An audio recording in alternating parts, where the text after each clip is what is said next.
Hello, my friends. This is Fulcrum, and welcome back. I am back home.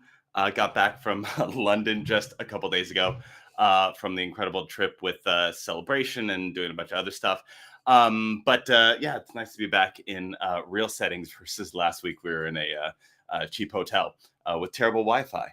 But now I've got a nice camera, and I have wonderful guests today. Of course, today is the drop of the season finale of The Mandalorian, but we will give you a spoiler warning much later when we talk about that, so you don't have to worry about it right now. We're going to kind of talk about Celebration and the Mandoverse and everything that's going on. But I would like to bring our guests out here. First up, we have Beth, which is Mara.j. Skywalker.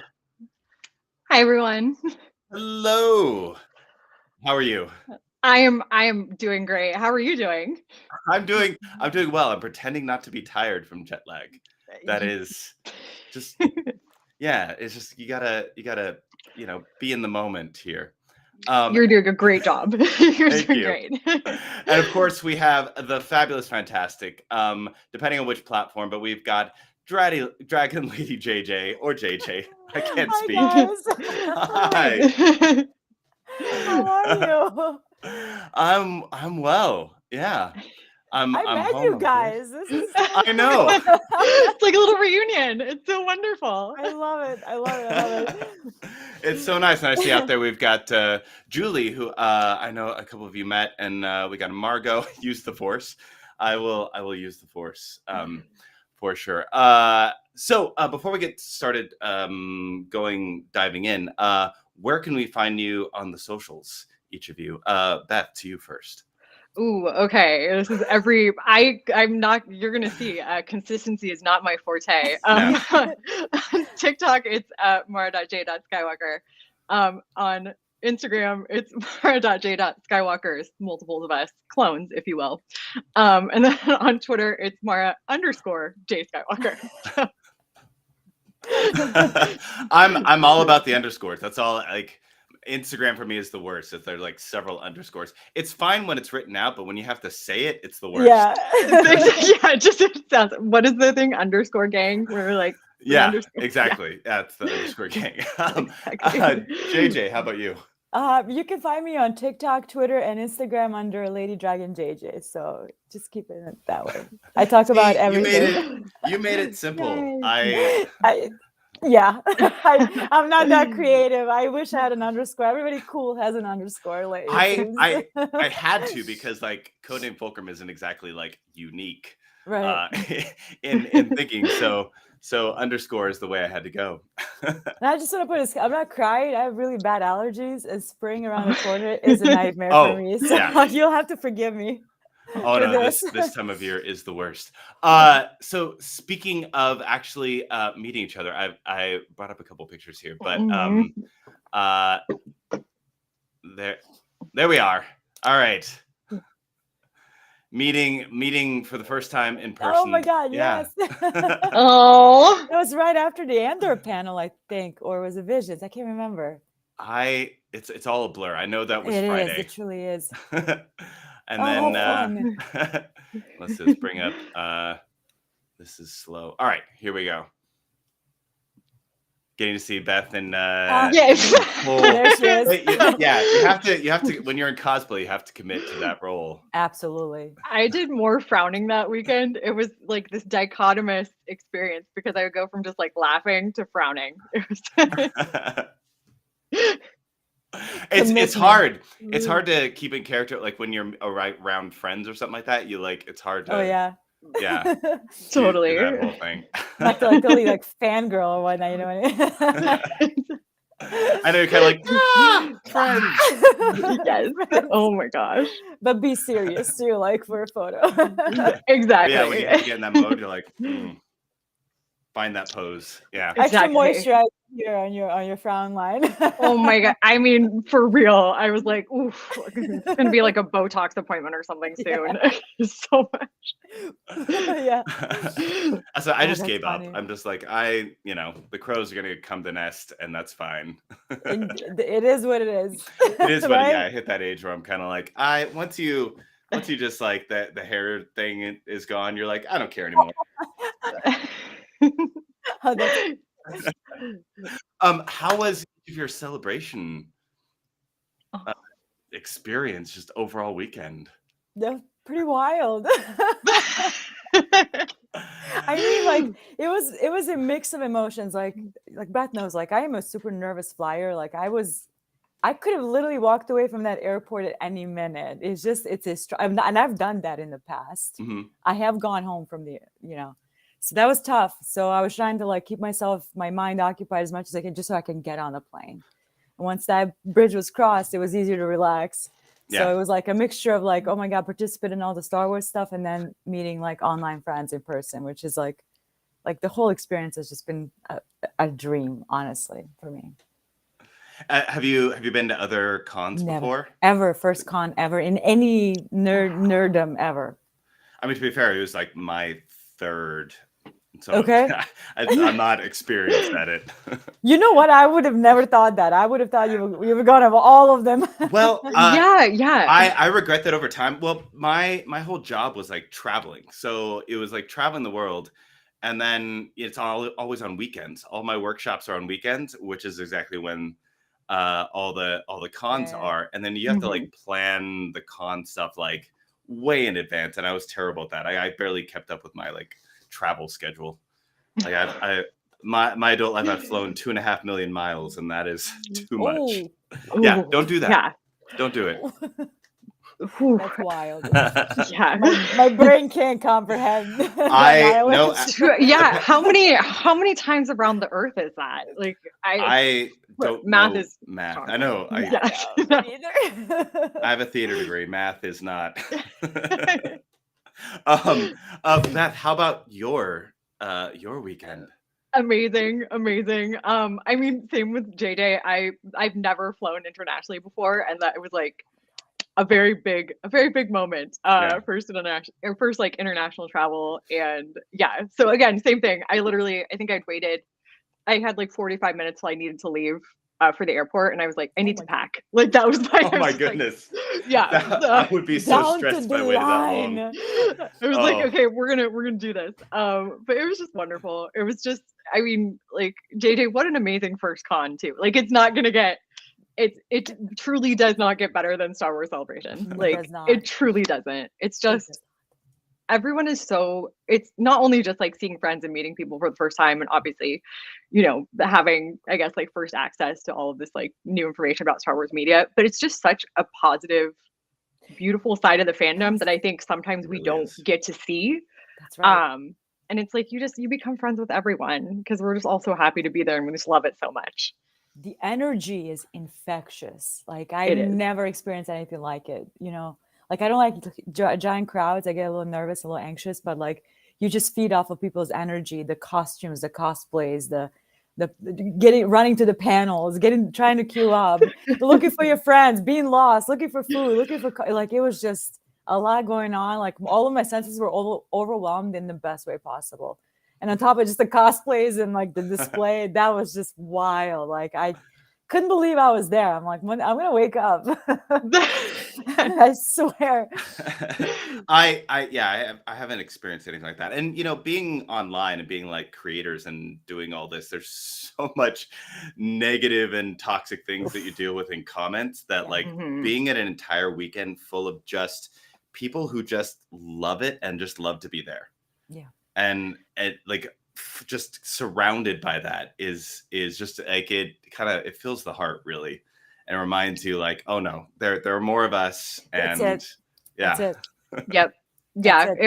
It's just like, just the love is palpable, and it's just a beautiful experience. There's nothing else like it.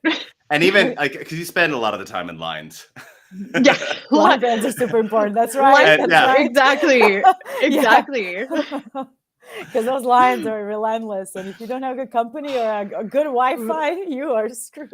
Oh yeah, that place did not have good Wi-Fi at all. No, it was terrible. I didn't make a single video. Like I made one in my hotel. That was it. I made a few, but like it took like 10 minutes to upload type of thing. Like, yeah, because it kept dropping out. I couldn't even like talk to like message friends to find out where they were because like it just wasn't working for me. Yeah, I had to like, hey Sarah, can you message our crew? But you know what's funny? Like Beth, you said like the energy and people like positive and all that. But and I saw somebody tweeted something about like Daisy Ridley about how she was booed when she got off stage. I'm like, no. Source me that was there. That did not happen. They're just like making things up. Like that drove me crazy. And like having that firsthand experience and like reading versus being there, like math is not mathing. What are you talking about? And it was easier to shut it down. Oh my God. It's like, why would we give like, I just see that stuff and I'm like, why would you do that? It's like, it's just a cry for attention. And it's like, no, like just be better, be a better person.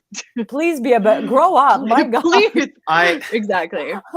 I made a Ray Skywalker like post like like on Sunday or something like that. Of course, like those people are going to come out, but also the amount of positivity though of people like looking forward to that.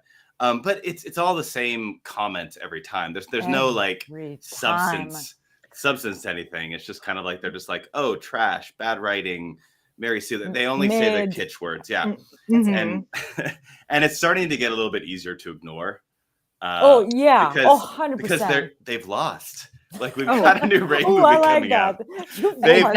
They've lost. Like it's still Ray Skywalker, not Palpatine. It's not gonna change. And we get like a continuing story, which we've been wanting.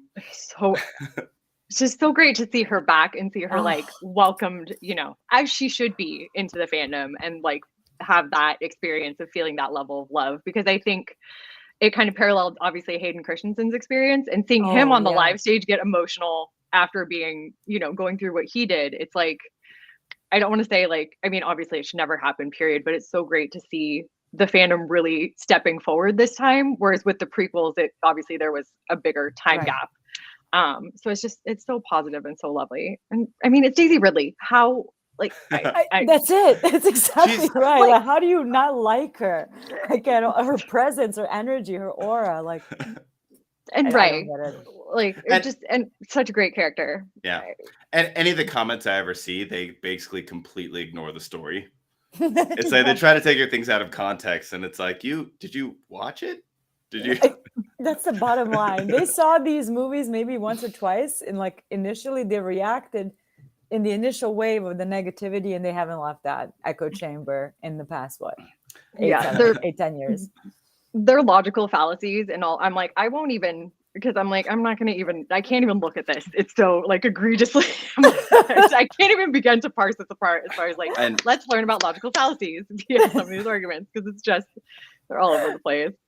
And like you can't really like argue with them. Like, trying to debate somebody online like that, it's pointless. And just remember, I have to remember that like I'm the one that's making the video, and they're just trolling in comments. That's it. Exactly.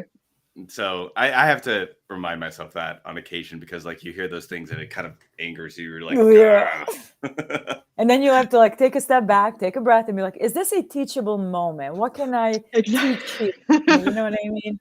Or is this, I am going to troll the SHIT out of you and pray I don't get banned. Exactly. Oh, I know. Exactly. Yeah, the worst. Speaking of the video, first of all, I have to bring this up. Yeah, Sarah. So the organization of Celebration, the behind the scenes is not great. Yeah.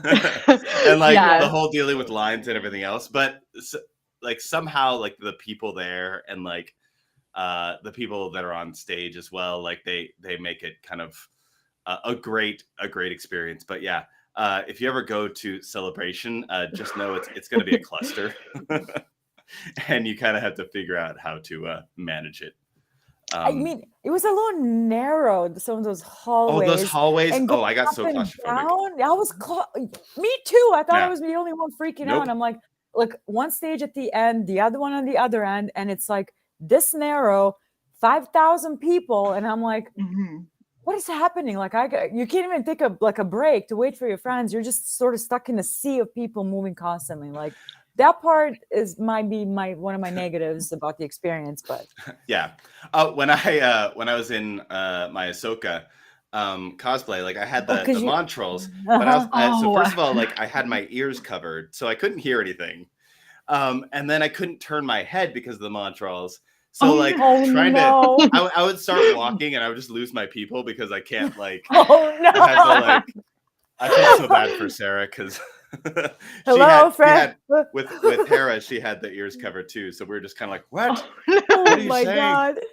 It's like the blind leading the blind. But yeah, I would just be somewhere and gone.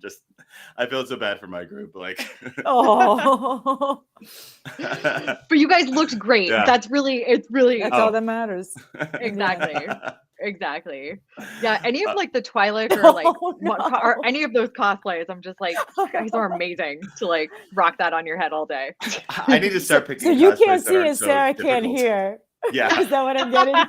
But I couldn't hear either. So okay. So they would try to call my name, and I was just because I'm trying to deal with crowds and like walking through those hallways. It was oh yeah, and that's the nickname of the cosplay. Ahsoka. Yeah.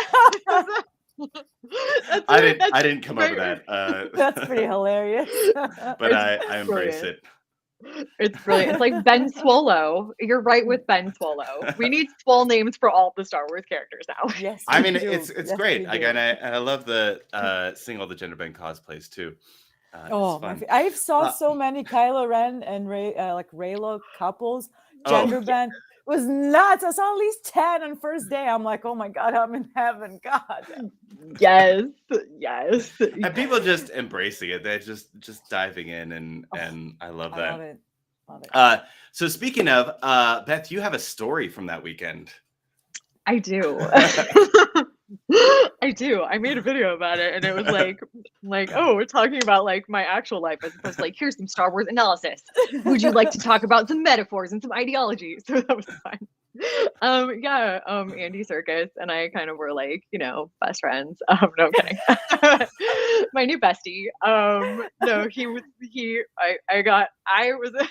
I was asked to take a picture with Andy Serkis as opposed to like otherwise. Oh yeah, I had to get that and bring it up. Thank you. Yeah, it was good times. Now we're best friends. And I'm gonna help Kino Loy swim. I think that's what we're gonna do because I really want him in season 2. There's been rumors. There's rumors of everything these days, but I mean, I just love Andy Serkis so much. Like Sarah and I got a picture with him. We did the whole like conveyor belt line of pictures and he's super nice.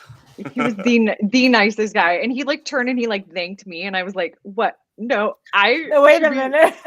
I was like, I should be thanking you for existing. Do you know who you are? Do you know what your name is? Exactly. Such a nice guy. I'm just like, ugh. Because we ran into you, Kari and I, or Jonathan and I at one of the lunch areas, and Beth goes like, "Oh, you guys won't believe this," and we showed us pictures. I'm like, he perceived me, and then he told Denise, and we were both freaking out. And it's so busy, you can't. There's nowhere to breathe and like react to everything that's happening. It was amazing. It was, oh God, it was crazy. And I was like, just the fact, again, being perceived and then being like, oh yeah, and we're sending this to Denise. I'm like, okay, you're sending it to my idol, my favorite person. Like, great, fantastic. Okay. But not only that, you got picked out of a crowd though. It wasn't like you didn't put yourself in that mode. You were in the crowd and they're like, you. Yeah, it was a cool moment. It was very, like as far as like self-confidence, I was like, oh, okay, maybe I'm not like, human trash. Like it was very nice for self-confidence. But yeah, he was like, you look great. And then all of a sudden his manager is over there asking me to take a picture. And I'm like, what? And having it being sent too. To like, yeah. And I was, okay, wait, so I guess Denise was talking, I guess like part of the reason, and Andy was telling me this, he's like, oh yeah, Denise was talking about like cosplay stuff, because I guess there was somebody I didn't hear the conversation, but apparently, like on one of the stages, she was talking about how she saw somebody with the wrong, like she was like, "Oh yeah, her cosplay was lovely, but she has like the wrong color, Oh, like tunic for Jedra." But like I had the right one, so I was like, "Thank God." She's like, "Oh yeah, hers is white. It's a gray white." I was like, "It is a gray white." So yeah, shade. It's not I love that. It's not paper. It's I love not that she's still in character, like That's it. judging the cosplays is kind of like, no, that's not correct. so much.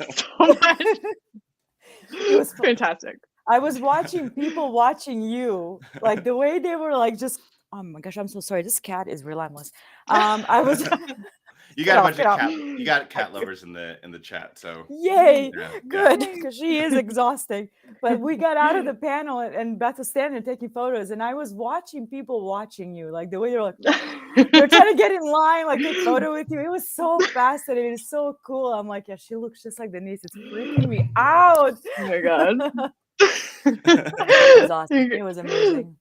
It was really fun. It was one of those moments, and then like you go back to real life, and like you're getting, I don't want to say like getting yelled at, but you're reminded exactly in the corporate world how unimportant you are. And I'm like, you know what? It was nice to feel.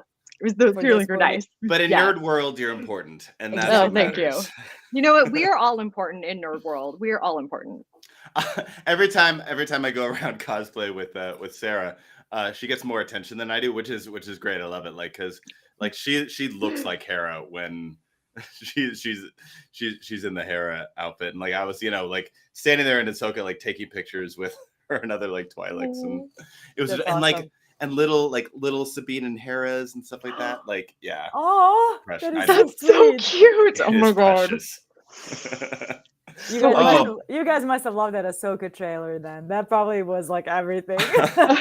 I'm just like, because I just had to see that panel. Like I needed to. We're in the Galaxy stage for it, but thankfully, unlike last year where they kind of blacked out some of the other when they were showing special things, they didn't do that this year. We got to see all the stuff, and okay. Yeah, so thankfully they fixed that. But yeah, that seeing everything in the Ahsoka trailer, we're both dressed in the cosplays.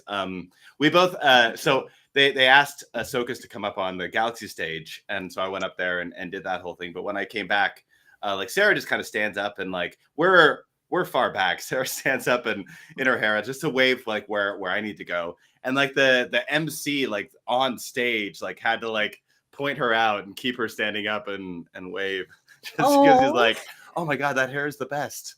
Oh my god, that's awesome. That's so fun. I'm like, yeah, I'm with her. It's speaking of which, happy birthday, Sarah. I know. Oh, happy birthday, Sarah. Happy birthday. She's probably embarrassed now that I did that. Sorry. Not sorry. Not really sorry. Is there besides those moments, is there any particular favorite moment of celebration? Like Star Wars related, like just the weekend, anything? Just anything from that weekend. Is there I mean, you can't really uppist Andy Serkis, but I thought the Acolyte trailer was a huge standout to me. That looks like such a unique project. I didn't get to see that. I just got to hear everything from it because it's so good. It's so good. I thought it was public for some reason. I don't know why I'm talking about it. I'm sure there's a leak out there somewhere. There's a leak. I saw the leak. You did see the leak? Yeah, I didn't see the actual one. That's a good one. That one, Daisy really coming out on the stage for me was very emotional. Yay, there you go. Let's see what else. The special screening of the Mandalorian episode number 7. Oh yeah. That was very cool. I know I told this last week, but I was in the room with Julie, who's here in the chat. And so we walk in and I see, because I was at the Obi-Wan Kenobi premiere last year.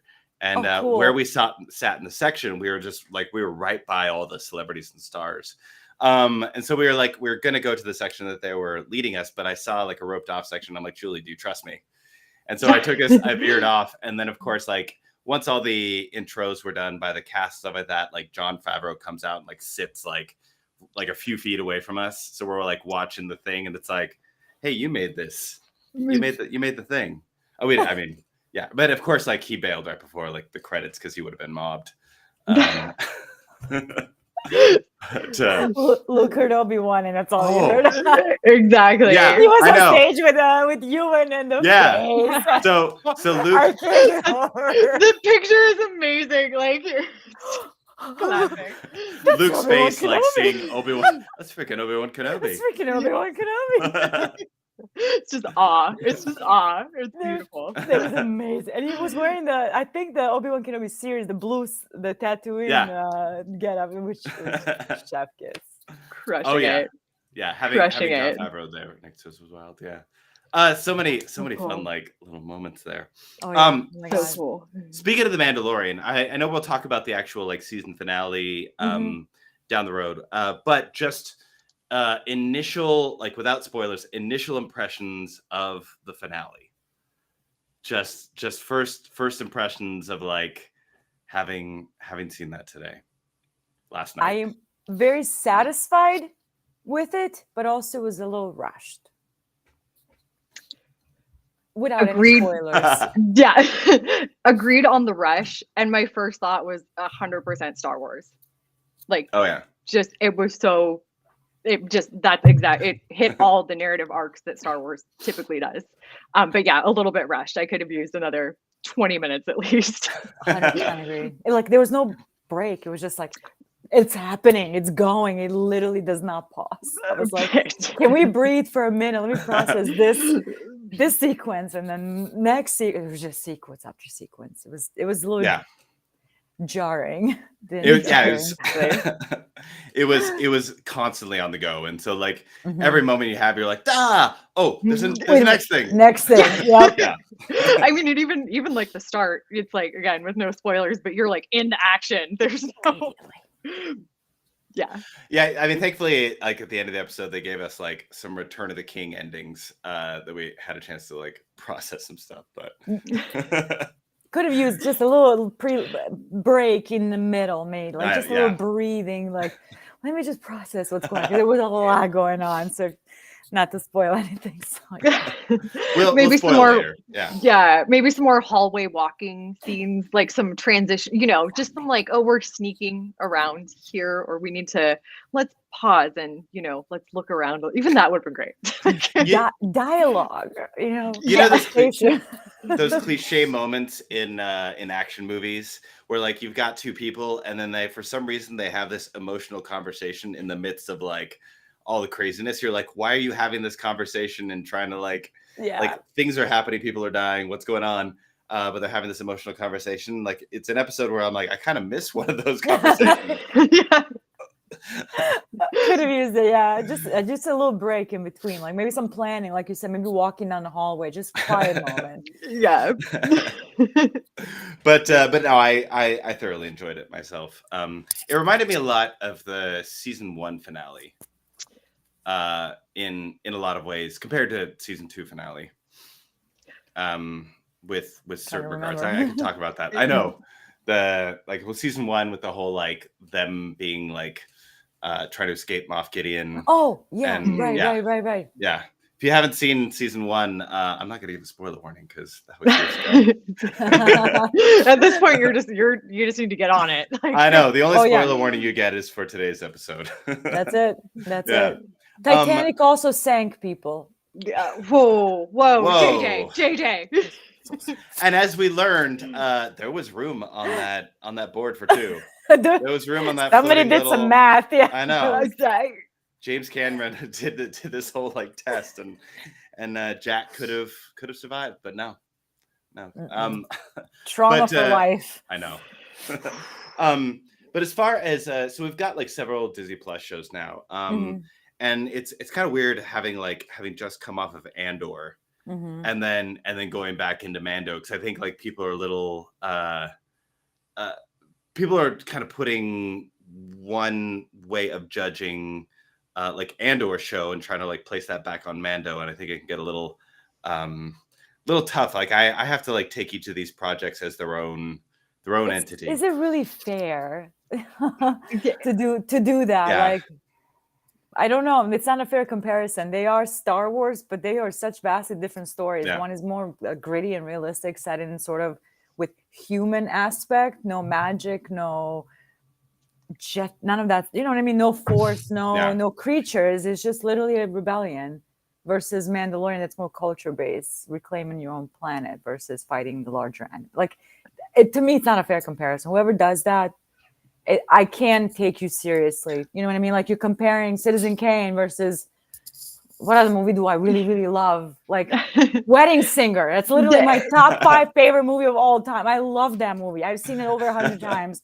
And it's up there with like Godfather, but I'm not going to compare them. You know what I mean? Like The Wedding Singer and Godfather.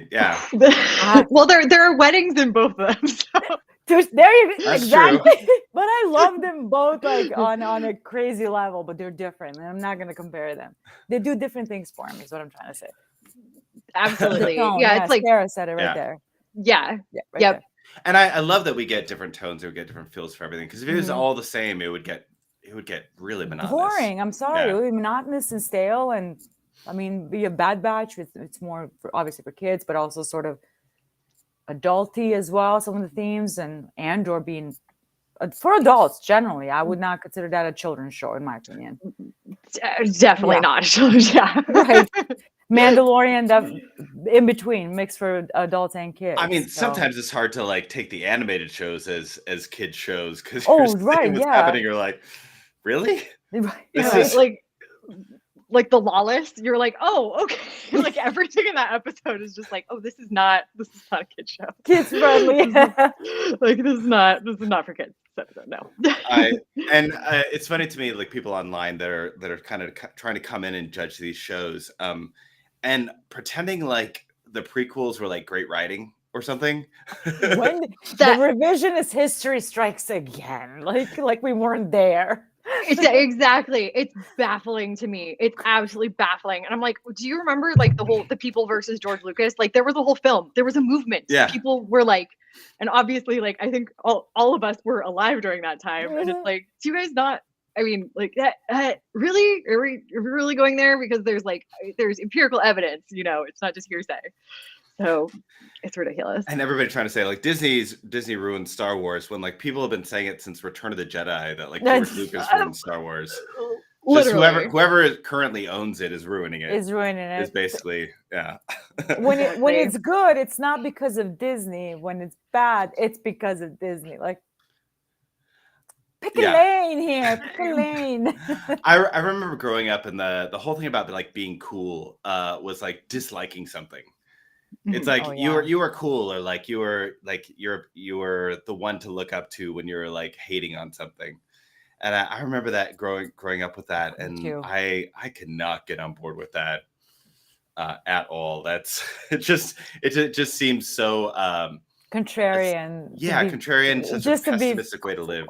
Yeah. It's like, why would you spend your energy doing something like obsessing about something you dislike? That just seems like it just doesn't seem like a good way to channel the best of life. And then when they get online and they're just like spewing the hate, and then they just say like you can't be you can't critique anymore these days. And it's like that wasn't a critique. You were literally just like hating on everyone. Is not a critique. No, you can't. Yeah, a critique is something that can be like either quantitative or like qualitative. But it's not just saying like, oh, I didn't like that's not a critique. That's just that's an opinion. Let's go to an ordinary definition of this. It's like people are ridiculous. Just ridiculous. If pandemic did anything for me, at least it put a lot of things into perspective. Life is way too short and unpredictable to waste a minute of your time engaging in something that makes you unhappy, miserable, that you don't like. Like find something you like. Like there's like 40, 50 years worth of Star Wars. There's something in like half a century that you like. Focus on that. But in order to be a real fan, you have to hate it. You have to hate it. Yeah, that's crazy. Obviously, you're not a real fan if you don't hate everything. But now that we've been to Celebration and seen the energy, you know what?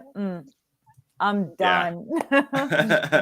Yeah. Critique seems you can have. Yeah, absolutely. Absolutely. Yeah. So we've got 3 seasons of The Mandalorian. Well, like three and a half, I guess you could say. three and a half seasons of The Mandalorian. Nice. I know we just finished the 3rd one, but as far as the 3 are concerned, do any of you have a favorite season? Ooh. I know that's tough. That is tough because I feel like they explored so many different things. Yeah. Yeah. Different, like, they feel like they've obviously different narrative arcs, but like kind of the theme of each season has been so drastically different, but good in its own way. So yeah, it's tough. I mean, I'm not gonna lie though, this season with Bo-Katan, like, just I agree. chef's kiss. It's hard to top it. Yeah. I loved her story arc this season. And I think it was just about time, you know, that character after like several shows finally getting some sort of story arc. Finally. Yeah. And finally, just like the amount of Bo-Katan hate, and like, I'm petty.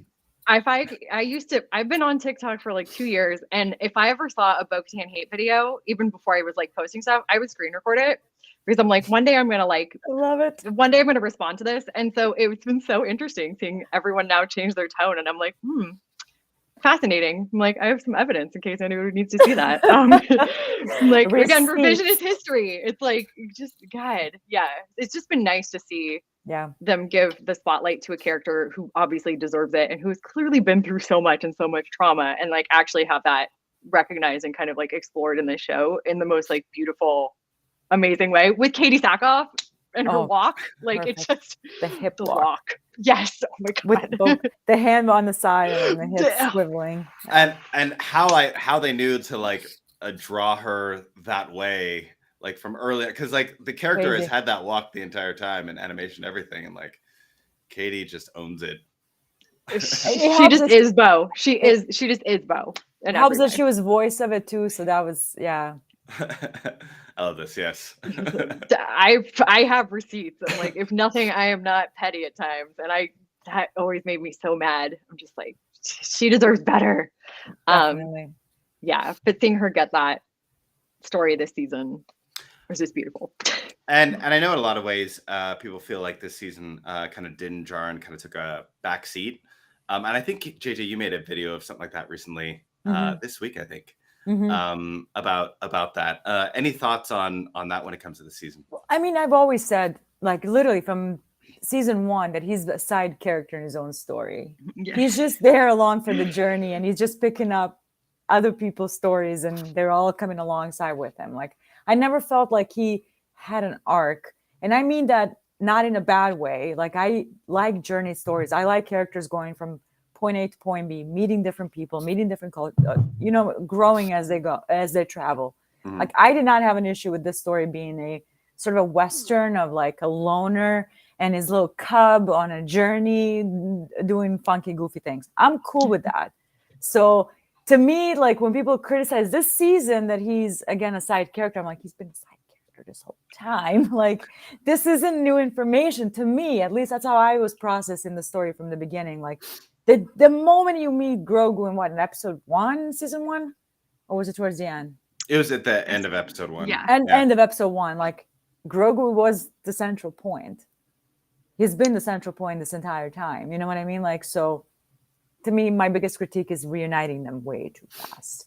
The apostate being resolved within 2 minutes. Like, there's all these character arcs that they were trying to do but could not commit to it.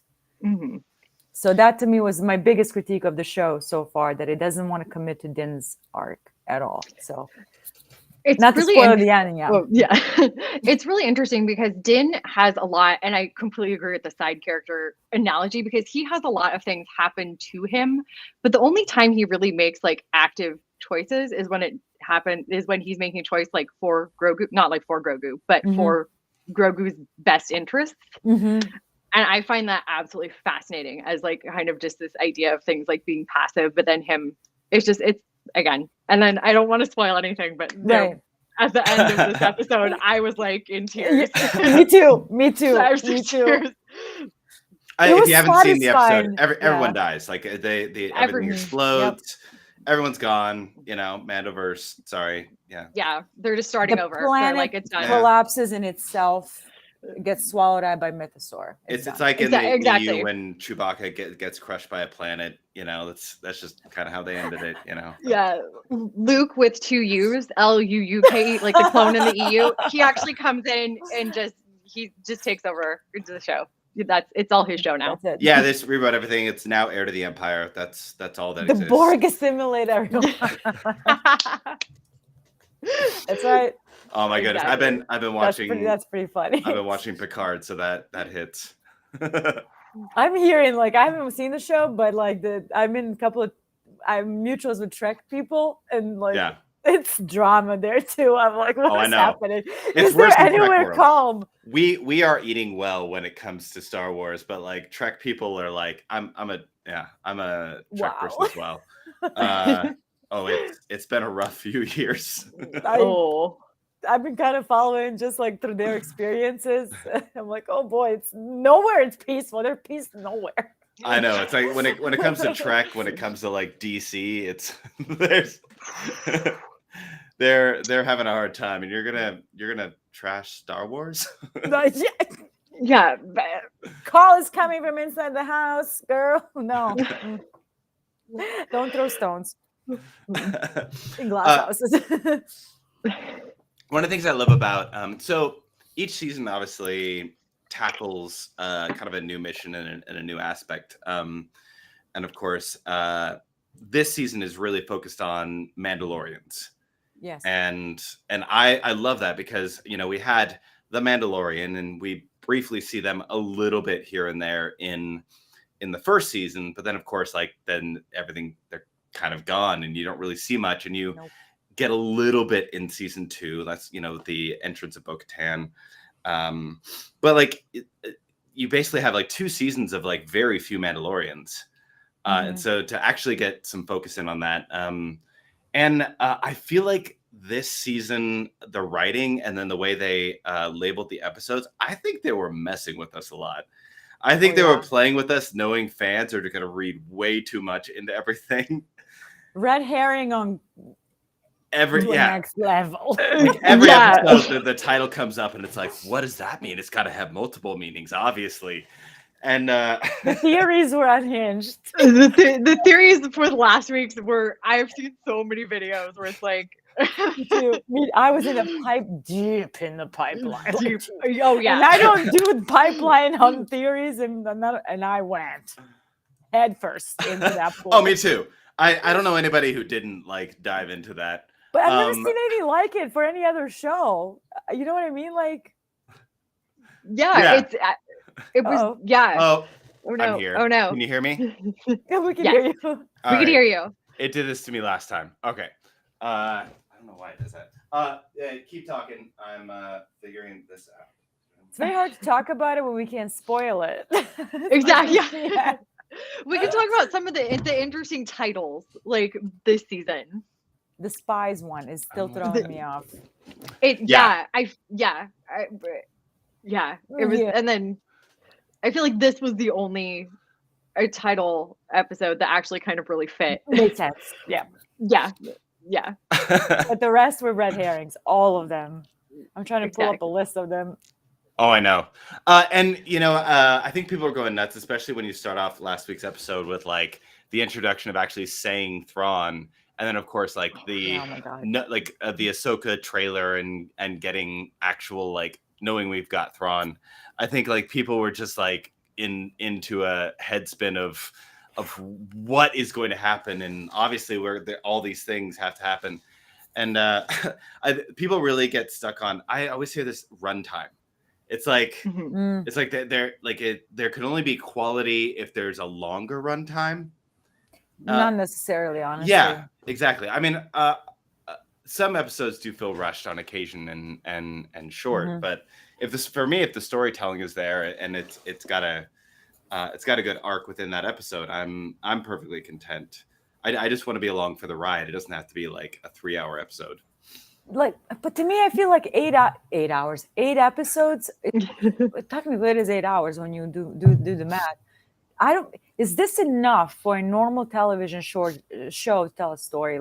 I know we're no longer doing those 22 season on like CBS and Grey's Anatomy. Like that's not a thing anymore. I mean, in some respects it is, but like to me, 8 seems way on the lower end. Like I think this season could have benefited from at least 2 more episodes. Oh, Yeah. Easily. Yeah. I think so too. exploring one of the themes they wanted to explore, because like with the whole New Republic storyline, I'm like, wait, what? That's okay. I want more of that. It's like there were just so many that I think if you're going to try and explore those many, these kind of different paths, there have to be, more episodes or fewer storylines. Yeah. Yeah. Which again, they introduced Coruscant and the cloning and Dr. Pershing and Katie's character, I forgot her name. For the purpose, Elia Kane. Thank you. Yeah. For purposes later on, but like again, that concept is interesting. The Mind Flame, what New Republic was doing, like essentially doing the same thing as the Empire, like rich being rich, regardless on what side they were on. Like all those are interesting concepts, interesting things. Coruscant alone to me is the most fascinating place. You could tell a million stories there. Like that episode, I loved that episode. It was the longest episode, I believe, right? It was like an hour and 20 or something. Like I was into, like it was so well paced, really tense. Like you didn't know what was going to happen. I loved that episode. So, I mean, it really felt like you were kind of diving into almost like Andor. Yes, it felt very Andor, which I think through Blade Runner met Andor. Oh my gosh, I love Blade Runner. Yeah, that's so good. Very cyberpunk-y. Yeah. I appreciated that. I like tone changes on occasion to like have something a little bit different, because every episode is the same, then again it's just like every show being the same, it gets a little monotonous. My biggest question coming out of that is, when are they going to have those like not like, I don't even know, the like little glow pops things. Yeah. But when are they going to have those at Galaxy's Edge? Like those have to be at Galaxy's Edge, right? At some point you're gonna have to update them. At Celebration they teased the idea of new characters coming out to Galaxy's Edge, so I'm really curious, because they already broke the timeline, because they brought in Boba, Mando, Grogu, and Fennec, so there's no more timeline anymore. Yeah. Okay. I've been saying this since Galaxy's Edge opened and people were complaining. I'm like, what they're going to do is they're going to use Ahsoka and be like, it's a world between worlds portal. Oh, God. And then like somebody's going to show up, and that's going to, I'm like, that way they can like keep the timeline if they want to have somebody pop up like in an area where they normally don't. And I'm like, that, or Disney, if you're hearing this or you've heard me say it multiple times, you're welcome for that advice, idea. An idea. Hello. Exactly, to keep your canon. But yeah, I hope they bring more characters. Like, I mean, there are so many who I love to meet. Oh God, yeah. Like, all right, I'm many. here. I'm fixing something. I don't know why my camera does this, but I've got an alternate camera to bring up. It said it was like it gets heated. Your yeah. I have to figure that out, why it keeps doing that. Oh, come on, camera. But I'm here. Let me see if I can. Oh, there we go. The conversation's just too good. It's just going. It's too hot. It's too hot. It's too hot. Yeah. And I was doing like the filming last night, and everything was fine, but alas. All right. There we go. Let's see. I'm in technical. My cat's pulling my headphones everywhere. She's such a laugh cat, so she just sits there. Oh, you're so cute! Oh my gosh, she's very sweet. Oh, was she so glad that you were back? Oh yeah, and she's my girl. My husband, he's sort of attached to the other two. She's mine. So I was She's very so happy. precious. I love her so much. Oh, the little fur babies make it all worth it. They do. It's my literally comfort animal. I'm gonna take her to work with me into the office. I swear to God. And I told that jokingly to my boss. He's like, I'm allergic. I'm like, why are all men allergic to cats? You're so everybody cool in the chat. chat. I believe you. Seriously. Saying, yeah. Seriously. Kitty. Yep. She's a sweetheart. We we have a joke at my office for my, like, as far as like emotional support animals, that we want, but we can't have. And so we have, with like my group of juniors, we have like a running list of like, and now and each like week we end up like throwing on new animals. And so we're like, okay, today we decided for our like group that we were like, okay, we need a platypus. And and it's like, for some reason, but it's just like this random list of like emotional support animals they want. And I'm like, I don't know how this is us like being, it's somehow being productive on like an emotional level, but it's so, it's my favorite thing. It works. I'm like, yes, it works. we're gonna get all of these animals into the office 100%. Let's do it. Emotional support Grogu. Yes. I have 3 in my office, and Lothcat. Oh, I've got Lothcat. Yeah, I've got 2 Grogus. I lost it stop it. Oh my god. Jeez. I lost it when I saw live action Lothcat. I was on the verge of tears when I saw that. I'm like, we're going to live action Yeah. It was amazing. On Lothal. They're so cute. They're so cute. What I'm curious is how many Funkos, how many new versions of Grogu we're going to receive. Grogu capitalism up from pop up again. Yeah, exactly. After this season, because there are many iterations now that we can go through. They're going to make Daenerys to me. I'm going to collect all of them. Yes. I love it. I love Rey, it. Funkos are so fun, Daenerys. I got to have them all. Yeah. Oh, yeah. Yes. Oh my gosh. Yes. Shut up and take my money. 100%.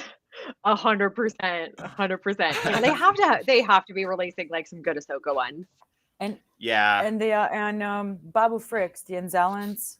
Because I I went to look for Babu Frick Funko. They're like, they don't make them anymore, so they're rare ones, and they're like $100 on eBay.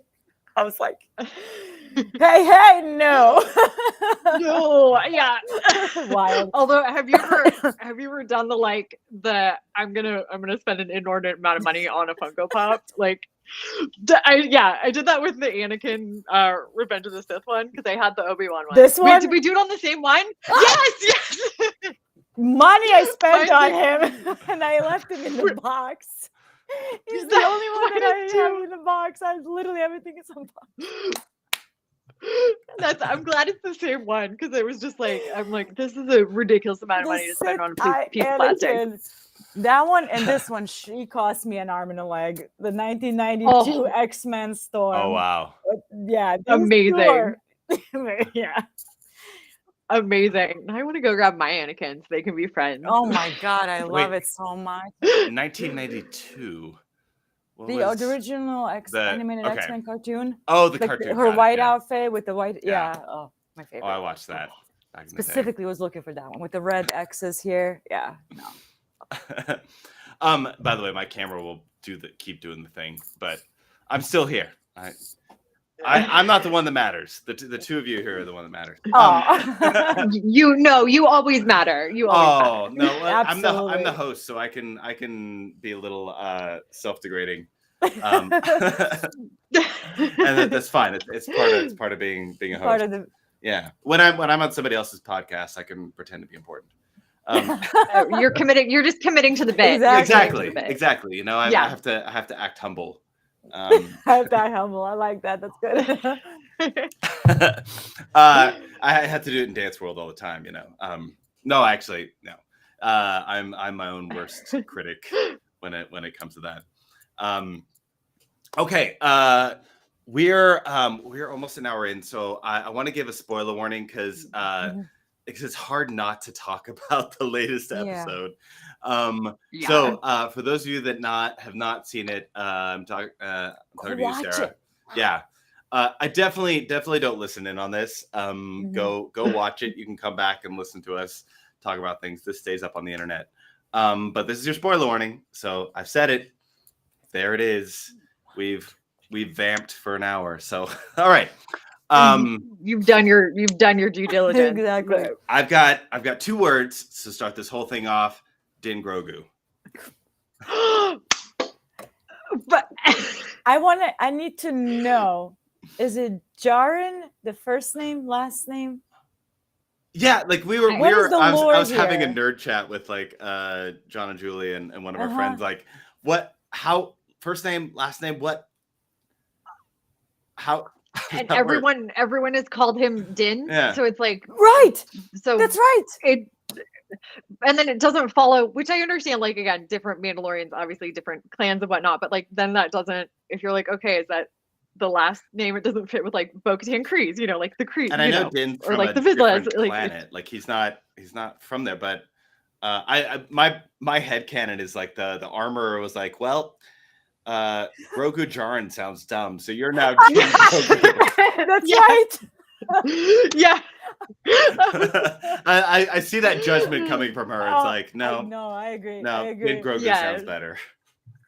Yeah, she's like, this kid can't grow up with that name. Like, he's gonna be made fun of. Like, oh yeah, no, there were literal that's when I like lost it.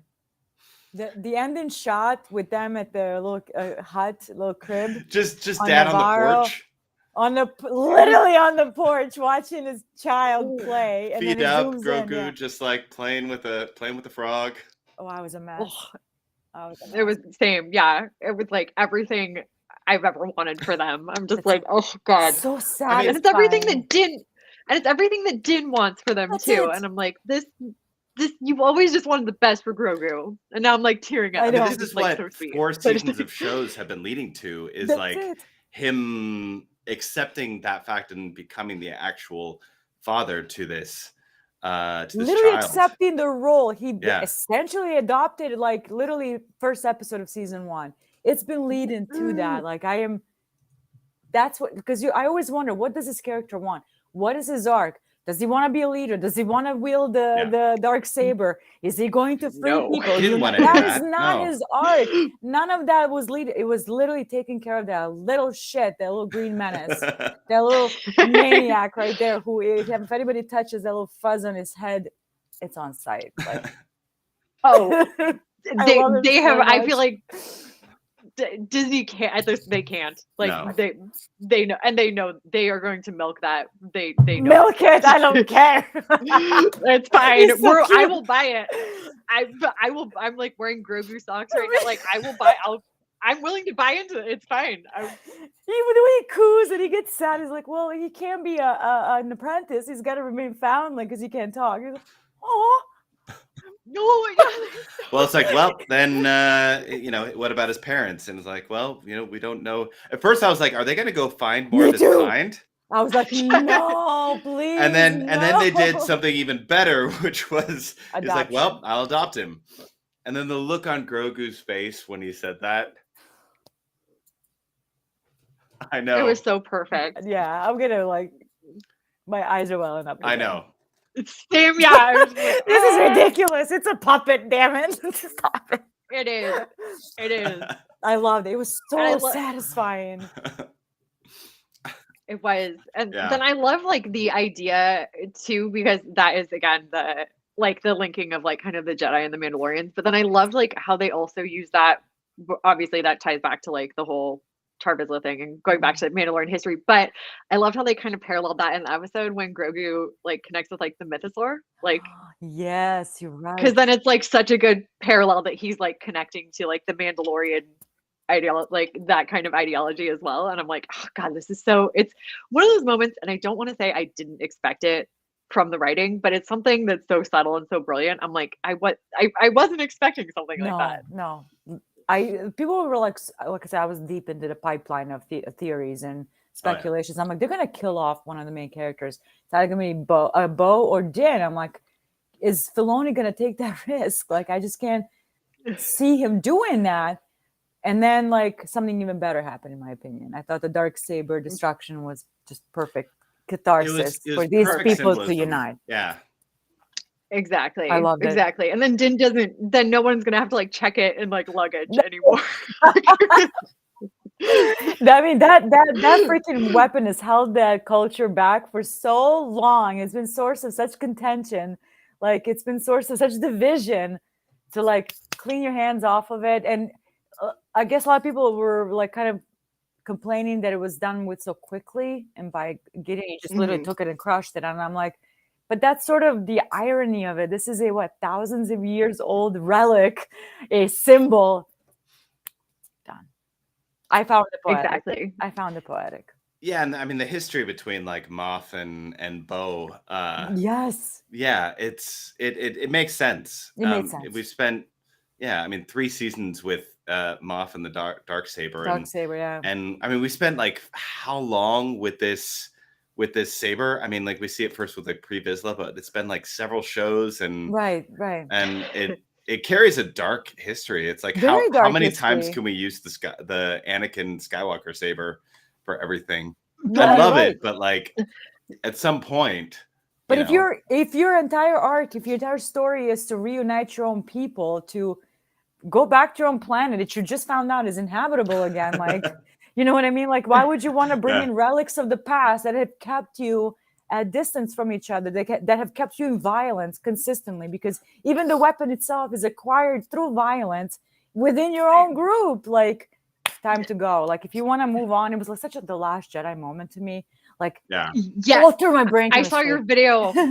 I saw your video on that, and I was like, yes, 100. Like, Rey and Kylo. It was the same moment. Yep.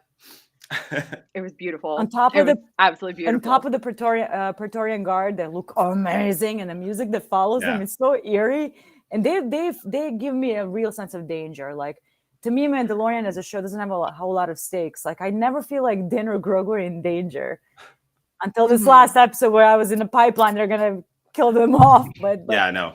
Praetorian Guard to me has real sense of danger. When they killed poor Paz Vizsla, I was like, holy moly, we got something going on here. These guys are not messing around. They look amazing, though. Oh God, yeah, they did. It also raises the stakes of that fight in The Last Jedi too, because you're like, oh my God, exactly. Yeah. And which is great, and I love how it's like anytime the fanboys are like, oh yeah, they're gonna retcon the sequels. I'm like, really, Please. really, because they're actually tying them into this whole cloning. It's the saber being broken off, the Praetorian Guard. Like, yeah, these are all nods to sequels. What are you talking about? Yeah, they're really working on undoing those storylines. Just you can clearly see that. Oh, so bring back porgs, Dave Filoni. They're not all extinct. Oh, I love them so much. Oh my God. Yeah, they do need to bring back porgs. They are delicious. You Sorry. said it. So did he. Chewy. I know, Chewy. Chewy, yeah. That's one little sequel creature that I wish would be brought back in one of the shows. I wouldn't be surprised if somewhere they pop up. Yeah. I mean, going into speaking of Moff Gideon, the whole cloning aspect of him, like admitting that like the whole cloning thing that he was doing was for him and trying to like make his clones force sensitive.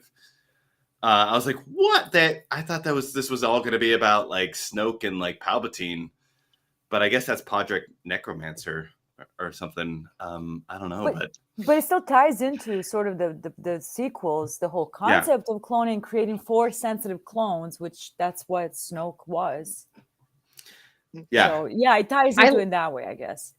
And I love how it wasn't tied into, like, it was separate, like, to that story, because it shows just shows like this new aspect, because it's very predictable to be like, oh, okay, great, we see, this is how Snoke and Palpatine, etc., come back, and obviously they do via the technology, but it was very refreshing to see, like, oh no, this is like Moff Gideon just being like off in his little pocket doing his own thing. He's literally like, his own project, literally, like, and that was like a very, again, new story angle that I was like, I was not expecting this to be something that interesting, but it's fascinating. It also shows you like kind of the I guess like technology and ideology of like the entire universe, to see that this is happening probably in multiple areas.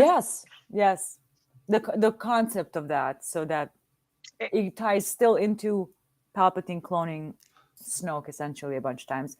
One of the questions that I had in my chat was like, wait a minute. If I am all powerful and I got a bunch of myself and they're all equipped with force, why am I displaying everybody in a hallway?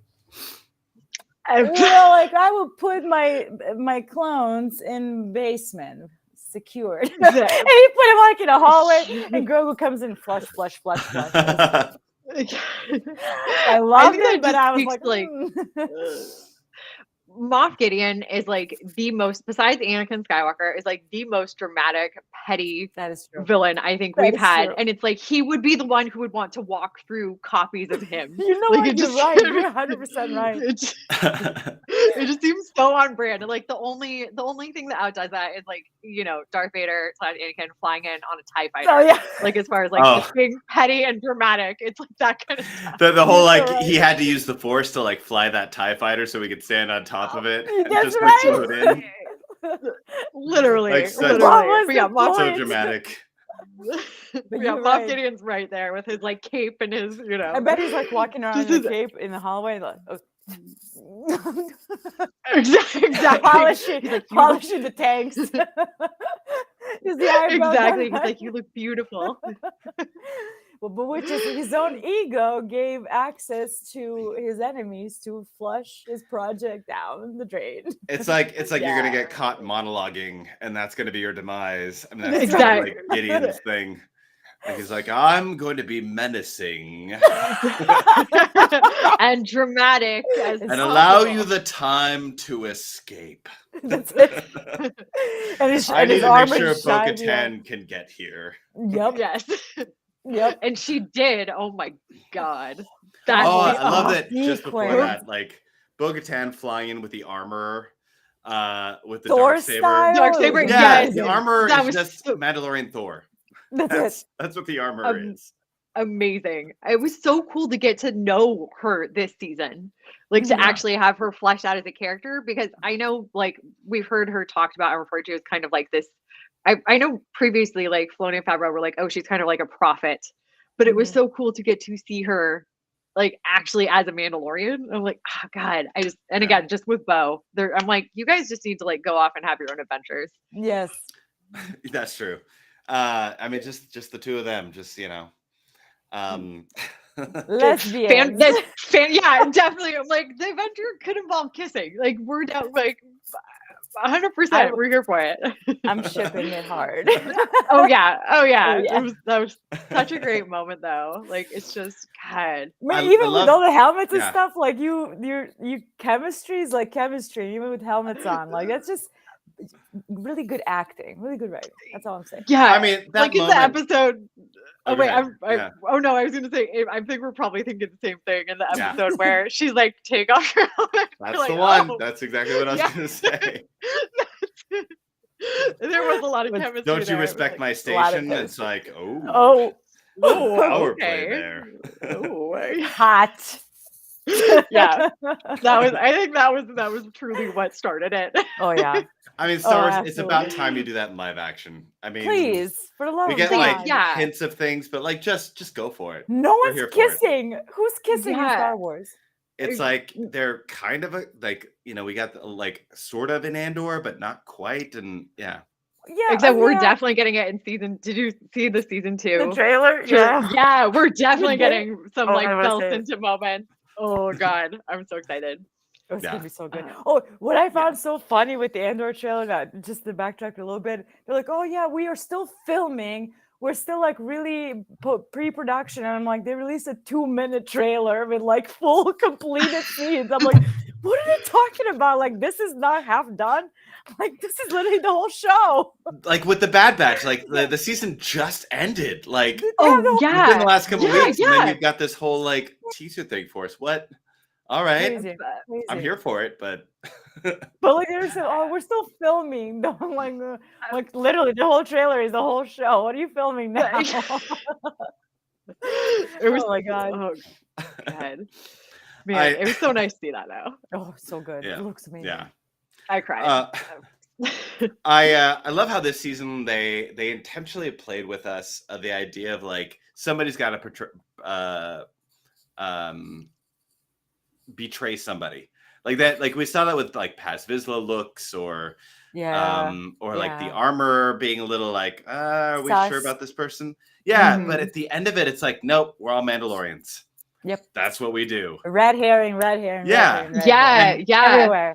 And I think that's what threw some people off with the season finale is like people were expecting this like surprise turn of events, but I think that was kind of the point of like Mandalorians finally like coming together and finding that common ground versus like, you know, like we've just seen them fight against each other and betray each other for like every show that we finally see them come together. I'm still here. It's just doing it's getting a little too after that armor talk. The armor bow conversation heating the camera. Exactly. Heated all of us. I'm telling you, the sweater might be too much now. I know. It's getting hot in here. Yeah, I love the fact that they completely like subverted that trope of everyone. It again, just unexpected writing this season. I was like, we love it. It was so good. And even the scene. Yeah. Which episode was it where it's like Paz Vizsla and it's with his son, you know, and he was basically inferring that like, oh, they weren't going to go rescue Grogu, but he's like, that's what Mandalorians do. And I was like the 4th episode, something like that in the beginning. Yeah, I was like, oh my god, this is something they're bringing something different to show this, especially from like a Vizsla, you know. Yeah, they were positioning him to be not a villain, obviously, but more of an antagonizing sort of role. The way he was, his body language, the way he was talking, is going to be a conflict with Din. But ultimately, literally, all they wanted to do was be in one place and go back to their home. That was literally the whole point, which they handled it so beautifully with all of the subversions, all of the little red herrings that they threw out at the audience. So it was a test for the audience's own intelligence in a lot of ways. And I know I failed. It really does speak to like the power of being a Mandalorian and not viewing it like as like a core fundamental aspect of who you are, as opposed to just like viewing it as like, okay, it's like clan against clan. It really did like taking away those kind of dynamics. It is like, okay, Mandalore is it. That's what really matters, you know. Especially in the end, like when they're lighting the forge and you see everybody in a that was such a great moment. And like some don't have masks on, some do. Yes. Which was a beautiful touch. And I'm like, all of these clans, all of these people that have been in conflict for so long together and bowing armor, light. Like every moment was satisfying. Yeah. Yeah. That was another moment. I was like, yes.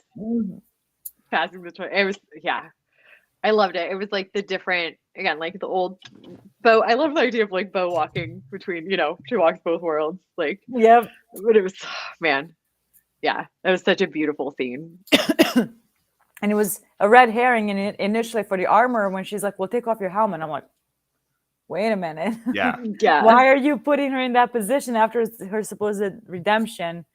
That sort of, I think, threw people off, but that threw me off for sure. Oh yeah, no, and I can see how it can, especially with somebody who's been so strict in their way that you know you can apostate Din Djarin, but you tell Bo-Katan to sort of do that. It was strange. I do wish we saw Pedro Pascal's face just once. That's true. I'm just gonna say that that was a bit. It's like the one season we didn't get that. Yeah, you're right. True. In first and second season, he does take off his mask, right? Yeah. Brown eyes. We didn't get any brown eyes.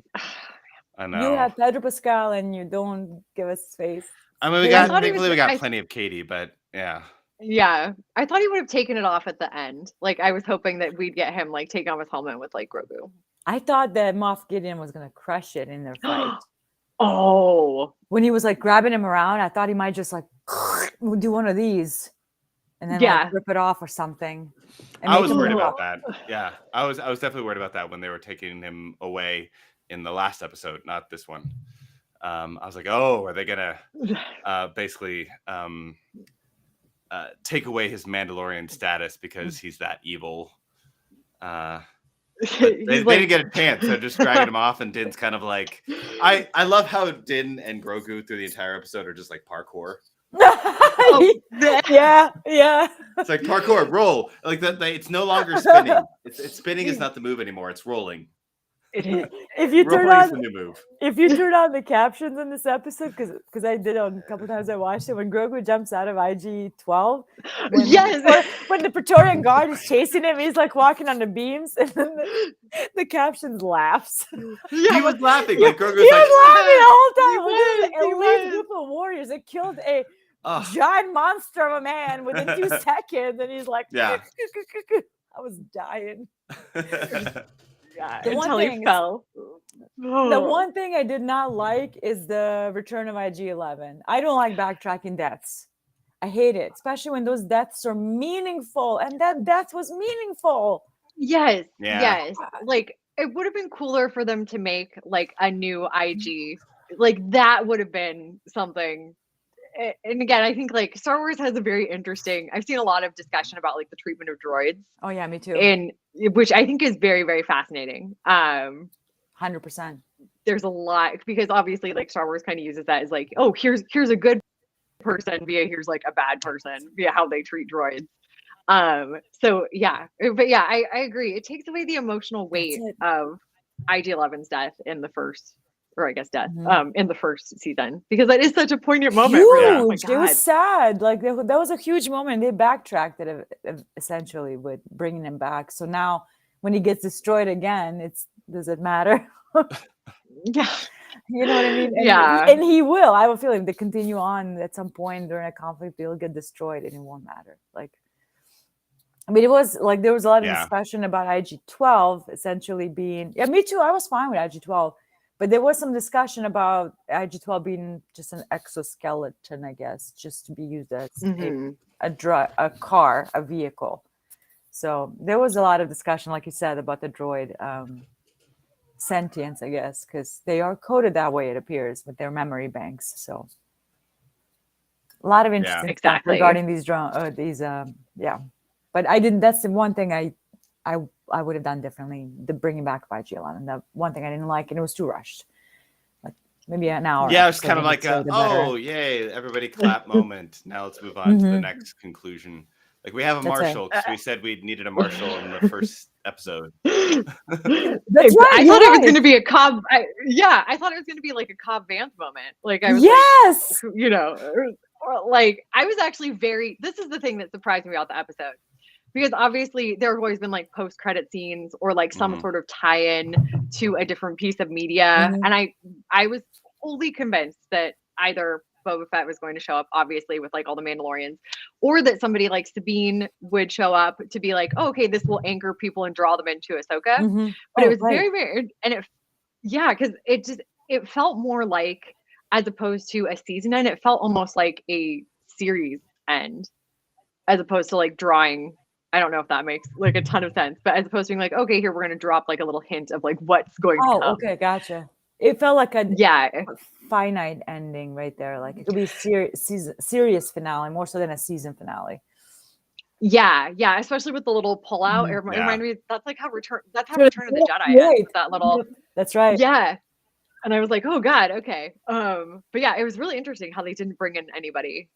They're probably saving everybody for Ahsoka, because I was not so sure. I had a theory that it was going to be Thrawn that sort of disposes of Moff Gideon based on his little previous comment from before.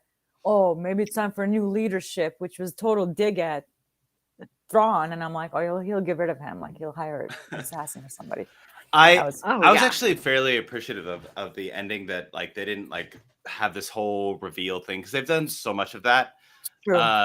And the fact that we've got Ahsoka coming up, we've already know that like Thrawn is going to be a threat. And now Din is set up to work with the Republic on Imperial remnants.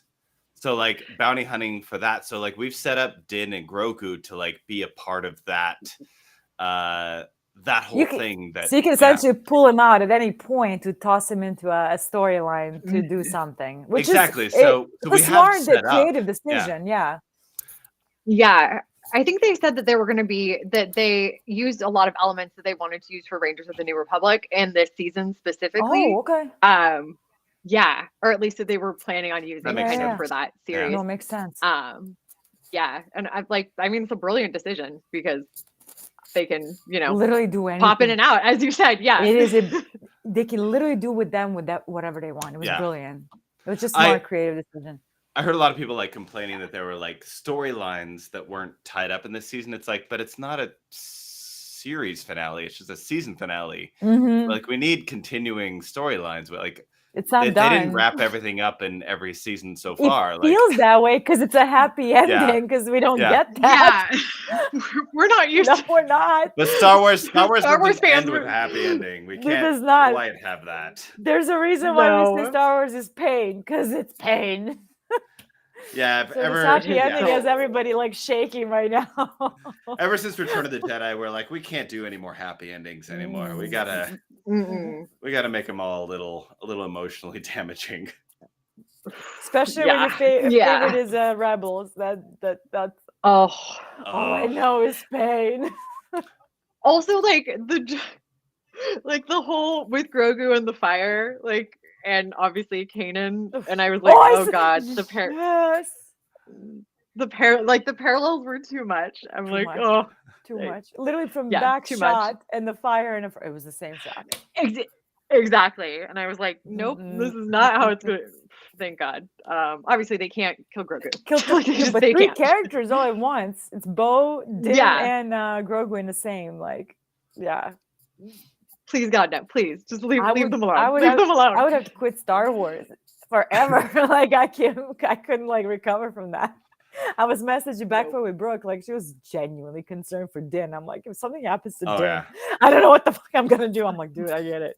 I feel the same way. The way they're setting up like the last episode, the spies episode, where like Din's like saying like, your story is not yet written. I will follow you until like that whole speech. I'm like, that's what made me worried between the two of them. I'm like, oh no, like you don't do a speech like that and then like have everything turn out hunky dory in Star Wars. It's a little goodbye. I mean, the last little goodbye between Obi-Wan and Anakin, they're like, Master, God, I should have appreciated everything. Oh, you I'm very proud of you, and you're like, oh, that's very happy. Oh no. You're right. Hear all the words. Hear all the words of affirmation you needed for 10 plus years. I will give them to you now. Like literally. Hopefully this helps you not turn to the dark side. Exactly. Spoiler alert, it did. Oh no.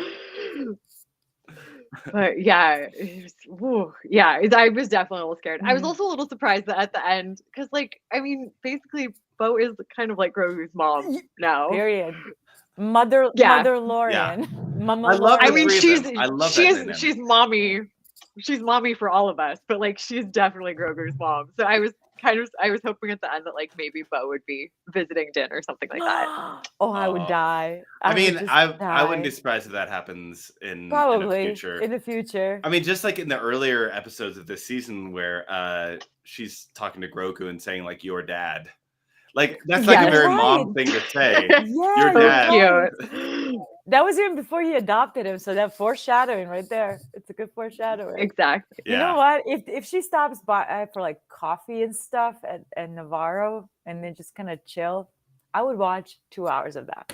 No question that. Oh, their dynamic is perfect. They had such a good dynamic. Yeah. That picture, the shot of them in a fire within a force field. Like Christmas photo right there. Oh yeah, I love that throwback to see the end of season 1 too. I feel like there was a lot of like season 1 throwbacks in this kind of like final episode and wrap up. That's one of the reasons why, like I was saying, this final episode reminded me of the end of season 1, where it was like a continuation of the episode before. We need a Moff Gideon resolution. They need to like escape again, and of course, with the fire, I think they were like trying to tie the show together overall. Yes, absolutely. And yet they did it with like that very classic, like those moments of like humor in Star Wars that like really makes it it's obviously you have these weighty storylines and a lot going on, a lot of action and a lot of emotion, but then like you have these like moments like the Anzellans and you're like, oh my God, cracking up. R5 and the mouse droids. Oh my God, yeah. The police. That was in a mouse droid lore. Who knew they had like little sirens and like all sorts of. And then he went and got backup. You got backup mouse droids. You're right. They came back a little roaches. And R5 was like, nah, F this. And he just like literally yeeted himself. When R5 finally completes his mission and flies off, you see a little mouse droid just go whoop right off the edge. I'm pretty sure I saw that. I need to go back and watch it. I'm probably going to watch the episode again tonight. I've seen it 4 times now. I'm serious. I loved it so much. So much. It's so satisfying. Like, I just love a satisfying conclusion to something, and that's satisfying. Definitely. And it's a cowardly droid, which is funny is a protocol droid to be cowardly. And then all of a sudden you see shakes nervously in the CC captions. To me, it's like the funniest thing in the world. And he's like jumping into action to open up all the shields, and then the mouse droids. Star Wars. It was yes, and that thankfully the levity in that helped with some of the parkour. I do love that Din, they brought Din out on his own, and he had to like go through the whole like gauntlet of everything versus like him always having that assistance, or like how good of a fighter is he, and like that. No, he was on his own. It's just him and Grogu. That's it. Like going through that whole thing. I love that they gave him that so we can really see his like progression in his like fighting and his evolution with being able to take on badass, especially when he picked up some new weapons and the shield made from all that. That was pretty like cool. I don't have any weapens, we're gonna have to go through this dirty, you know.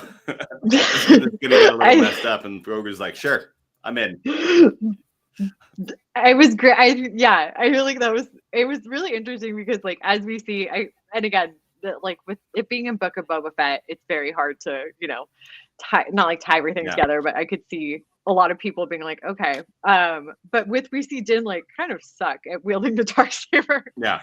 Like in Book of Boba. So. And even the beginning of this season, hilarious. Like he couldn't do it when they got to Mandalore. He's like trying to lift that. And Bo's just like obviously she has more experience, but it was just like, oh, okay, cool. He is like a really good, obviously he's very skilled. He just showed off more of his skill, which was nice to see, for sure. Exactly. Like worthy foes, like Moff Gideon and Praetorian Guard. Like these were dangerous foes. And this whole end of episode like would make it like a great video game. That's literally what my husband said when we were done watching. I'm like, this feels like a conclusion to a video game that I was playing. Oh yeah. The same words. That's so funny you say that. My God.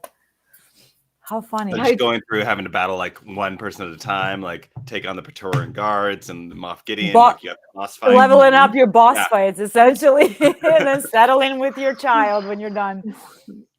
I hope they make that game now. I'm not thinking about it. I'm like, I know we've got like Jedi Survivor coming out like this month. 28th. Yeah, I think I have it on pre-order. Hopefully I do. I do. I just the end of this month is coming up way too fast. I can't believe it. Yeah. Crazy. That's it. So wait, is Moff okay? So who thinks Moff Gideon is actually gone? That's like it's Star Wars. We saw the flame, but we also know he has clones. It's like they were flushed out. Like we don't have a body because things burned. Unless he got cooked in that suit. Yeah, that's what I'm hoping. I mean, I could do with a new villain. I was gonna say, yeah. I feel like that's where Thrawn will have to come in. Fill in those shoes, yeah. Yeah, because it would just feel like repetitive if you're like, oh, and Moff Gideon's back again for the third time. It's like, okay. He was too excited to be engulfed in flames. He definitely did the whole like fire. That's what it felt like. He is a drama. He wanted to go in a dramatic way, and he did. And such an end. Yep. I'm for it. I'm for the drama villains in Star Wars work for me. Oh, me too. I started off with Darth Vader. I mean, Oh, yeah. Very, very much Star Wars. Very much Star Wars. Star Wars. That's why Thrawn is going to be such a weird, like, regression of that because cool. he's so like straight line, calm, cool, and collected. No attention on him. Exactly. Isn't there? But they introduced two. I know they introduced like a whole bunch of other like villains, in the trailer. So it'll be curious to see the dynamics between. And yeah, that he and says. if they're like true villains, Oh, because like touche. the two dark side users, I guess, Yeah, with had like the yeah. orange sabers, Yeah. and so like Which it's not quite red. did they bleed them all the way? Yeah. So are Yeah. they gonna end up being real villains, or is Filoni just messing with us again? He's messing with Like, us. You know, he's I mean, just like messing. this whole episode, he's in the background of the little cantina just with his Oh, like Dave Filoni hat. He's like Yeah, hanging out literally. with his he's just hanging characters. out. Literally. Man. I didn't notice it the first time because we were like watching it live, but then like second time I watched, I'm like, that's freaking Dave Filoni just hanging out, having yeah. Trapper Wolf. Trapper, but it wasn't even Trapper Wolf gear. He was just like hanging out in Dave He Filoni literally in gear. his own Like, suit. I think he came back from lunch and they were filming and he walked in and he's just chilling there. And He's like, oh, are we filming? All right. It's fine. Like, he It's wasn't fine. directing that episode. It's We'll fine. keep it in here. Yeah, we'll keep it in here. Yeah, it's Dave. It's cool. He's canon now. He's canon now in Star Wars. They made me seriously. That's hilarious. Yeah. When it came to Trapper literally. Wolf, they convinced him to do it. Yeah, No, that's pretty funny. he Oh my didn't. God. I mean, yeah, he was already Chopper's voice. He might as well commit. commit to it. Exactly.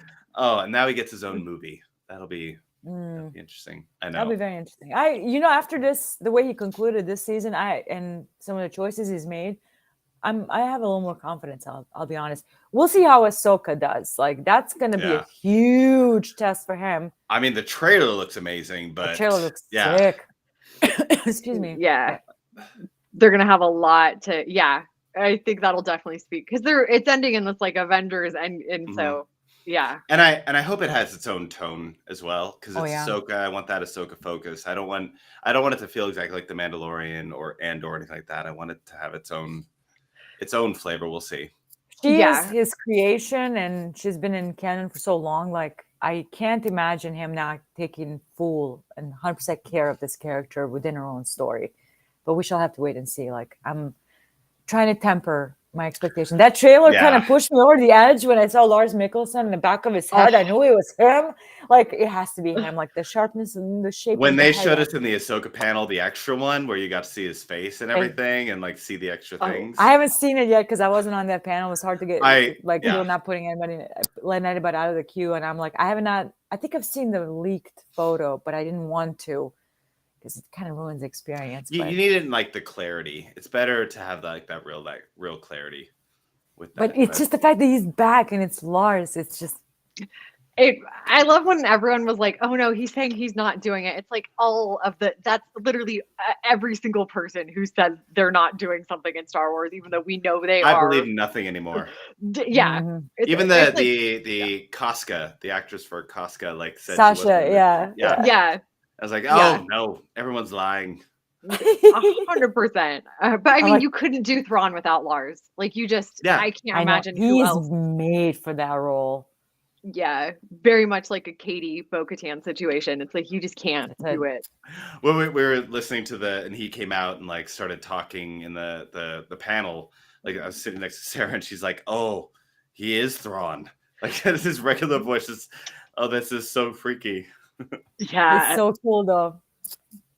Top 5 of course, right there. Other cast announcements of like who could this person be? I have no idea. Probably some random character.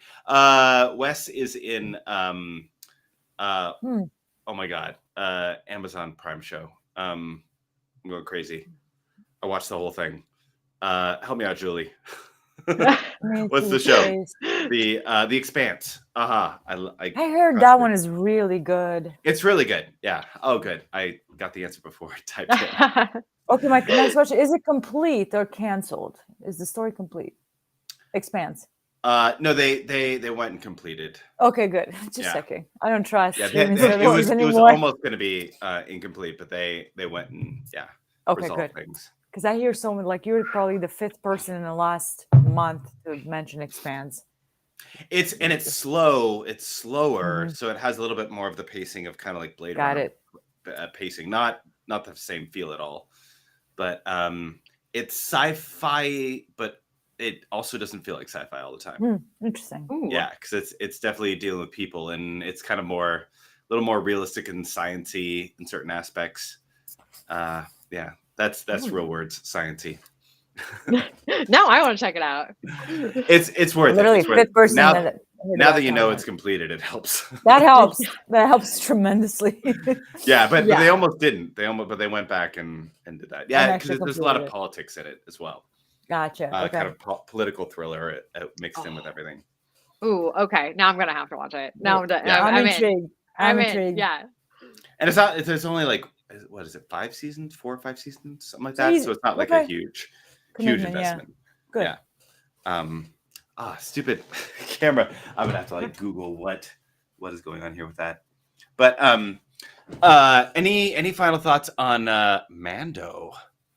Or Ahsoka or anything coming up? I know we've been talking for a while on it. And, as far as Mandalorian is concerned, I'm happy with this season. I wish it was a little longer. It was rushed in a couple of places. There's a lot of storylines happening that I felt like could have used an additional time, a little more context.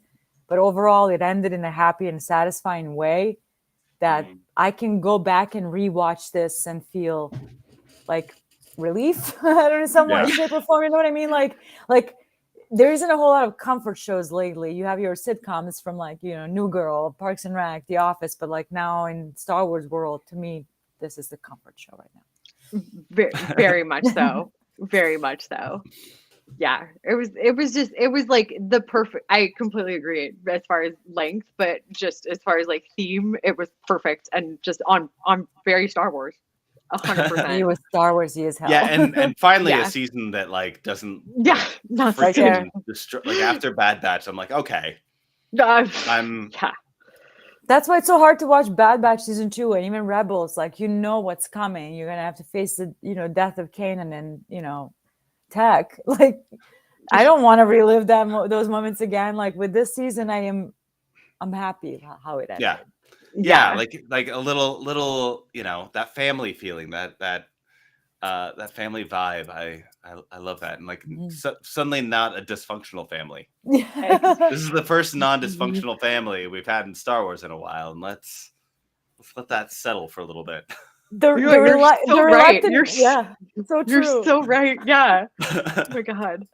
Reluctant bounty hunter was bestowed upon a child, and then he became his dad. That is a story. I love it.